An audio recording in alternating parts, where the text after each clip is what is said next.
Programming your Nissan Frontier key fob from 1998 to 2020 is a common DIY task that involves synchronizing the remote transmitter with your vehicle's body control module. Compatibility is key. Ensure the fob matches your Frontier's year.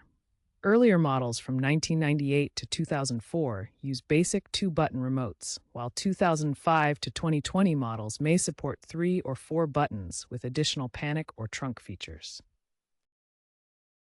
The process synchronizes the remote transmitter with your vehicle's body control module, or BCM. The core method is called cycling. First, enter your vehicle with the key but without using the remote. Then, cycle the ignition from on to off multiple times. Next, rapidly press the fob buttons, specifically lock and unlock. Finally, exit the vehicle and test the fob. No special tools are needed for standard pairing. On your key fob, you'll need to press the lock and unlock buttons rapidly during the process. Always reprogram all fobs simultaneously to avoid conflicts and potential security alerts. While DIY programming is generally reliable with an 80 to 90% success rate, year-specific variations and BCM glitches can occur.